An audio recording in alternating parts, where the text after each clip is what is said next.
New CBS News Battleground Tracker polling shows Republicans are holding on to their advantage in the race for control of the House. With 3 weeks left until Election Day, our polling estimates that Republicans will win 224 seats to the Democrats' 211, enough to take back the majority.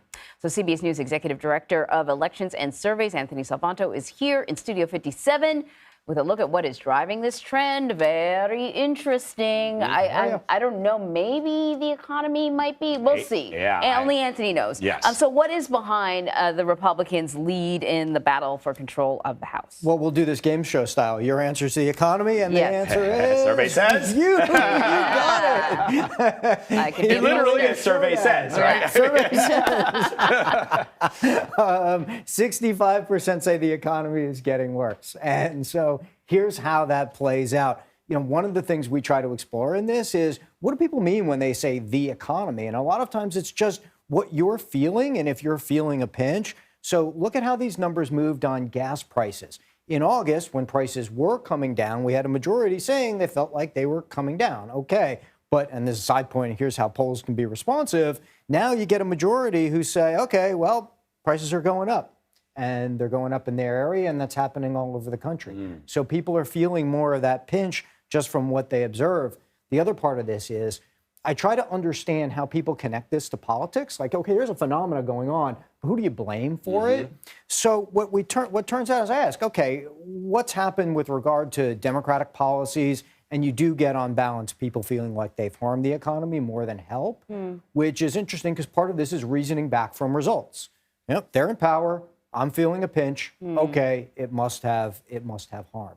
So that's part of the dynamic. And then the other part is expectations. Like, they feel like the Biden administration could be doing more, even if it's not the only thing they think is responsible. Somewhat responsible, but not the only thing they think is responsible. So it's interesting, Anthony. I've seen other polling, too, that suggests that the president, his popularity ratings are really historically quite bad. And yet with Democrats, they're firmly entrenched. In other words, Democrats don't have to convince other Democrats that the president and the president's party is doing what they think they should be doing. But that women and sort of college-educated women and independents, I'm very curious to see about that as it relates to the issue of abortion, because that seemed to be driving Democrats' numbers in the last CBS News Battleground Tracker poll.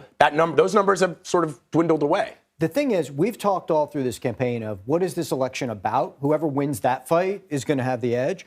Well, the number who say that abortion is very important has kind of plateaued. It came up, and then it's actually trailed off by a couple of points in the last month, maybe eclipsed a little bit by the economy. So it's always been a question for the Democrats of, can they make the election more about abortion, which, to your point, favors them, right?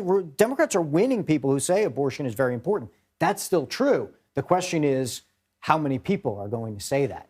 So I'm also curious, though, Anthony, when you have Democrats who are firmly backing the Biden administration and the Biden administration agenda, and thus get Democratic candidates, it means there's very little room to grow, whereas Republicans had room to grow from the last CBS News Battleground Tracker. In other words, because they weren't doing as well as Democrats, they've been able to gain ground on issues of the economy, where abortion for a lot of people is important, but they feel the pinch right now. That matters more to them than something that perhaps they feel might not affect them directly. Well, look at how an external factor changes people's perception of what's important and what they think, right? An external factor you could think of is the Roe overturn. Right. So that starts to motivate Democrats because it's happened. So in a somewhat similar vein, just in terms of people's thinking, you see economic forces come along, you get more bad news about inflation. Okay, that's an external factor. Now should somebody reassess their thinking? Now should somebody reprioritize? And so in some ways, maybe it's just top of mind. And some of what we just pick up on the polling is just what's top of mind. What are people seeing on TV? But it's still a real opinion. It might be more transient if something else changes, and we have to acknowledge that. But that's what's now. So we got 22 days left until the election. What voter turnout trends are you keeping an eye on? Let me show you this, because we hear a lot about polling, margins of error. Here's how you translate political possibilities. If you take a look at our current estimate for where things are, okay, you set at the top, 224 for Republicans. If you plug into the same model, what happens if young turnout goes up, younger voter turnout goes up? the Democrats get in contention to hold on to the House. This is one way to illustrate the way in which young people's turnout can swing this election. It's enough congressional close, districts though. would flip because they're not as likely as older people to say that they're voting. We Right. can't really emphasize that enough. By contrast, there are so many tight races that even if the Republicans edge up a little more Wow, on their look at turnout that. advantage, they Yeah. go to 233 in the model. Wow. So I just want to stress that there are political possibilities here, and this is how you want to watch turnout. I know it's cliche, oh, it all comes down to turnout, but this is specifically how it all comes down But to young turnout. people turning out, I mean, I feel like, correct me if I'm wrong, Anthony, I feel we talk about this every election cycle. Going back to Bill Clinton, I feel like I've heard that. Like, hey, if young people are responsible for getting these votes out, do they turn up? Historically, have they turned up? Abortion is an issue. The, the education, the loans, Right. that's an issue. I mean, they have issues that impact them That's right. directly. They do. There's a lot more variance in it. So some years like 2018, they turn out in really high numbers. Some years like 2014, where the Republicans did better, they turn out in much lower numbers. So this year, they are lagging older voters in those who'll say they'll definitely vote. And that's put into the polling models. So why is that? Look, on some level, okay, you're under 30, you've got a lot going on. Maybe you don't have time to get, up on all the issues.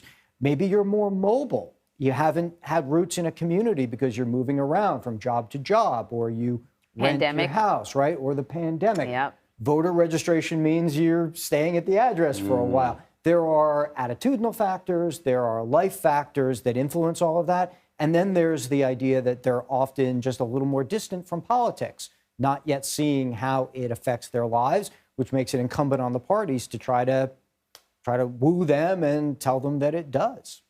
Fascinating. Anthony Salvanto, always great to have you in studio, my friend. Thank you very much. Thanks, guys.